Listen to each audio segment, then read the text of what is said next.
Vannerie Barbara.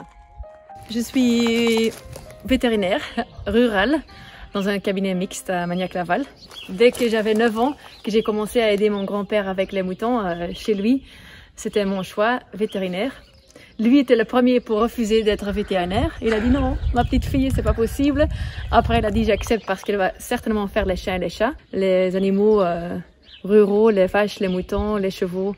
Ça, c'est vraiment ma passion. Voilà, moi, je suis d'origine belge flamande et mon mari, il est d'Irlande. C'est un de mes clients que j'ai attrapé. On voulait se déménager, aller quelque part d'autre, mais on voulait continuer quand même nos métiers, agriculture et vétérinaire. On est tombé ici en Limousin. On a dit c'est une région qui est quand même encore pas trop bien connue, pas trop chère pour s'installer. Et on est tombé ici dessus comme par hasard. Coup de cœur. On voit aussi le problème, et on a pas mal d'étrangers qui arrivent, qui pensent qu'ils savent tout mieux faire que les Français.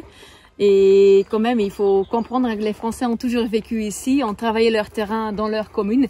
Ils ont certaines compétences qu'il faut les écouter, suivre certains conseils et peut-être quand même ajouter certaines choses. Et voilà, comme ça, je pense que les Français apprennent de nous et nous, on apprend d'eux. On se sert direct du potager, où moi, je fais aussi beaucoup de bocaux.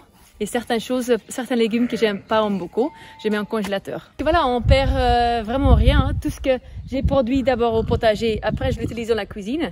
Et après, les restes qu'on peut pas utiliser, ceux qui n'ont pas de viande vont au cochon, pour l'engraissement du cochon. Et les autres choses vont aux poules. Pour nous au cabinet, il y a certaines choses qu'on a dû annuler. Autre chose, prophylaxie, toutes les urgences, les vélages, tout ça, on continue. C'est juste un peu plus difficile le contact avec l'humain. On mange plus avec les éleveurs. Avant qu'on faisait des repas ensemble. De temps en temps, on voit des choses très difficiles, émotionnelles, plus financières. La vie comme agriculteur, c'est pas toujours facile. Hein. C'est un peu un monde à l'envers parce que c'est le papa qui fait plutôt les allers-retours à l'école. Et c'est moi qui vais plutôt sur les exploitations avec les maris, mais ça se passe très très bien. Mais quand même, je me posais des questions au niveau éducation des enfants. J'avais peur qu'ils allaient prendre du retard comparé avec d'autres. Maintenant, je dis non, il faut vivre cette période comme on peut. On prend les points positifs. Je comprends pourquoi vous avez beaucoup d'enfants maintenant, parce que tout le monde a un boulot. De temps en temps, on se pose la question, est-ce qu'on ne les pousse pas trop dans cette vie? Parce que nous, mon mari et moi, tous les deux, on est super passionnés.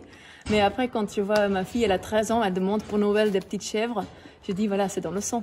Les enfants aussi, ils réalisent et ils voient maintenant les images des gens qui sont confinés chez eux dans des appartements ou dans des villes. Ils réalisent plus qu'ils ont de la chance. J'ai peur que les mauvaises habitudes vont reprendre parce que voilà, même dans notre déménagement d'Irlande d'ici, on avait dit on va faire une vie plus tranquille, vraiment se concentrer sur des choses importantes. Et après 5 ans d'installation, on avait déjà commencé à prendre le rythme, des choses très intensives, des doubles plannings, un niveau de stress qu'on ne cherchait pas du tout. Maintenant, avec le Covid, on est retourné sur le principe, la famille, c'est ça qui compte, et la vie extérieure entre nous. J'espère qu'après, on va avoir vraiment encore cette souvenir. Il faut qu'on retourne, pas trop remplir notre agenda et vraiment prendre les choses qui sont importantes en première place. Ouais. Bienvenue, viens voir comme on est bien chez nous, mais c'est pas à vendre.